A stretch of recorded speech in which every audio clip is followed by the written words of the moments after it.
Seeing her kneeling in front of him, without any clothes on, made him think of some pretty indecent things, making him realize that he would need to have her put on some clothing. Though he wouldn't mind her walking around in the nude the entire time, Han figured that he should give her some kind of outfit for when they explored this world. Being the nerd that he was, Han thought it would be appropriate for him to create a basic maid outfit for her, though the kind that's more on the revealing side. "You will put those on," he ordered her. Looking at him, and then the clothes, she began to dress herself, though with some initial difficulties. With her intelligence being so high, Helania was able to quickly figure out how to put on the outfit. After clothing herself, the image she put out was definitely sexy. The clothing perfectly outlined her figure, and her breasts seemed like they were going to pop out of her outfit. Having the skirt just short enough, a person could see her incredible thighs. Feeling that something was missing, Han realized that she needed a sexy collar and made one materialize around her neck. "You look beautiful, Helania," Han told her as he looked her up and down. Getting back onto her knee, Helania answered with, "My creator, I do not deserve such praise." Walking towards her, Han lifted up her chin to look at her face. He saw that she was blushing slightly, and wondered what was causing this reaction. "From now on, you will not refer to me as creator, but as master. I do not need others to know about my ability."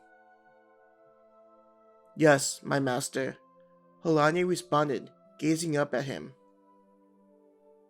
Walking around her to look at the entire area on this floor, he thought out loud, "I wonder what I should do with this place."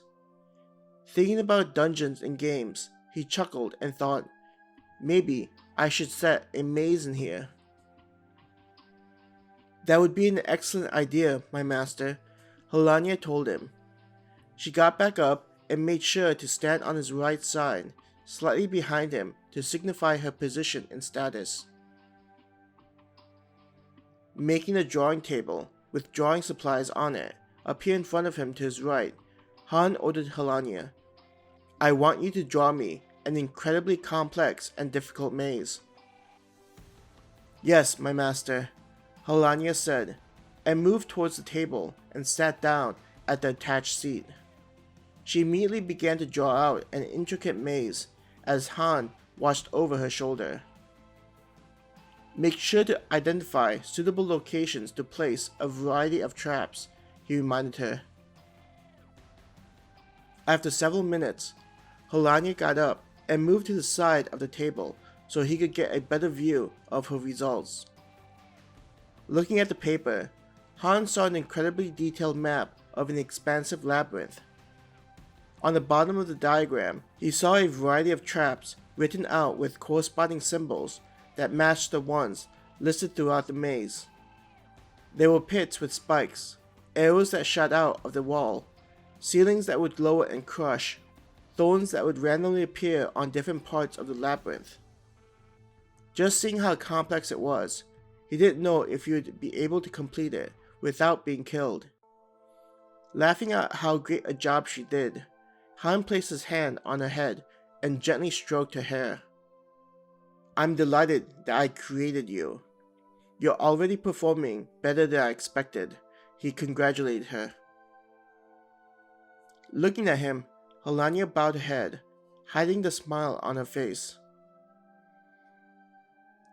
Going over to the entrance of the second level, he looked at the drawing again, and as he saw each part of the image, he made it into reality. All throughout the floor, walls were being created, and in mere moments, the entire floor turned into a giant trap for intruders. Walking over to one of the newly constructed walls, Han lightly tapped the material to make sure that it was adequately strengthened. Looking over to Helania, Han said, "Use your spatial magic and transport us to the entrance of the third level." Instantly, the two of them were transported to the entrance of the third level. Seeing the exit of the labyrinth, there seemed to be something missing.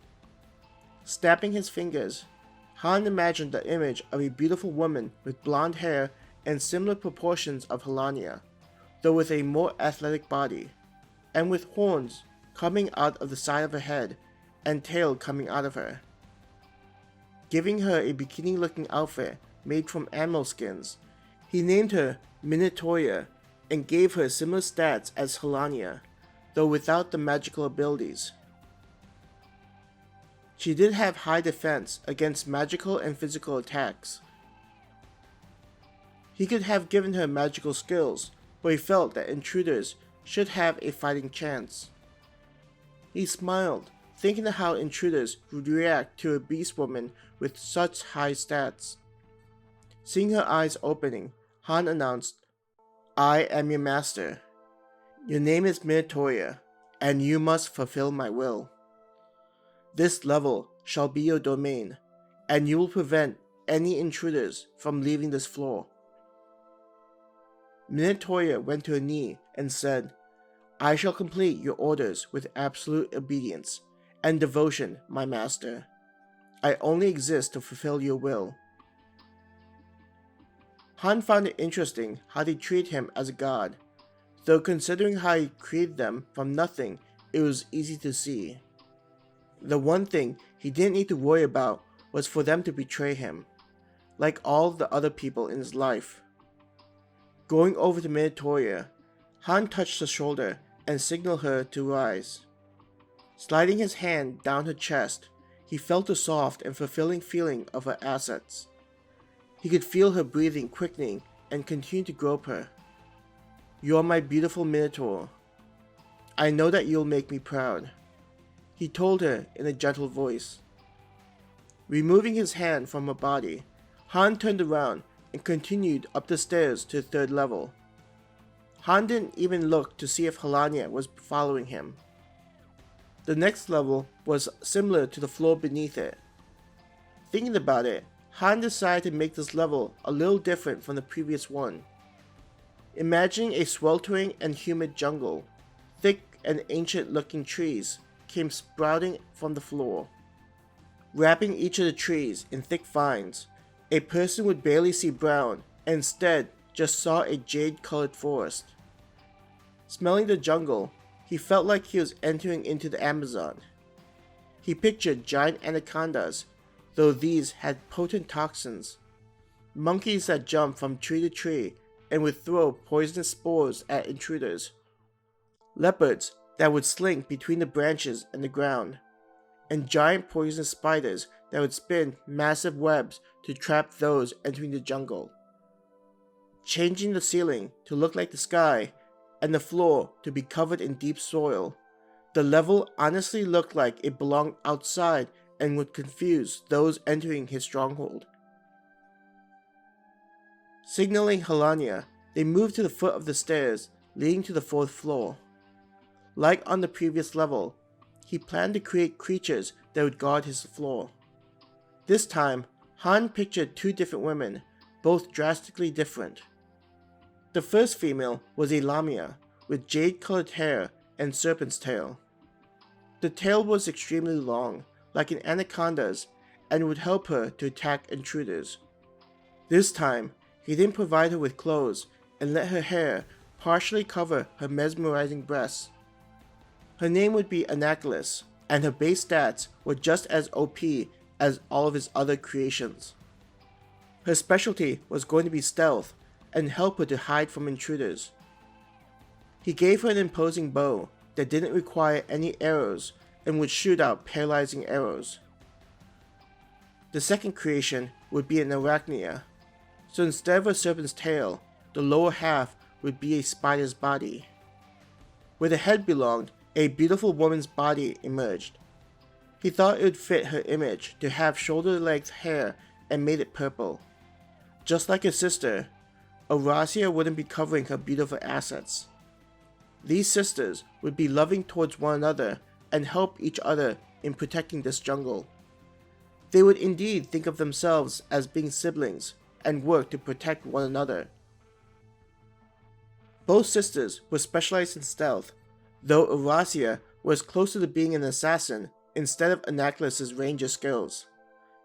Eurasia, being a spider, was perfect for her ability and fighting style, so he gave her daggers and short swords to help her assassinate intruders.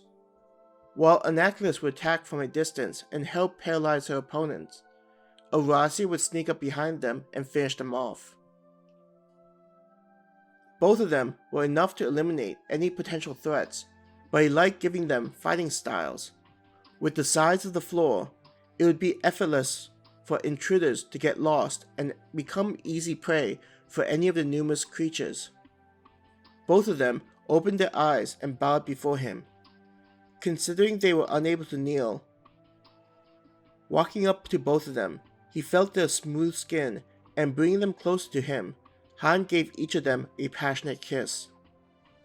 The sound of their moans could be heard as the two sisters felt carnal desire towards their master. After finishing his kiss, Han said, "I look forward to seeing how you perform in the future, and hope you'll give your all for me." The two sisters bowed their head in silence and said, "We shall complete all trials ahead of us, and give ourselves to our master, both body, heart, and soul." Their heaving chests indicated they were still aroused by his kiss, so they continued to keep their heads lowered and waited for their master to proceed to the next floor.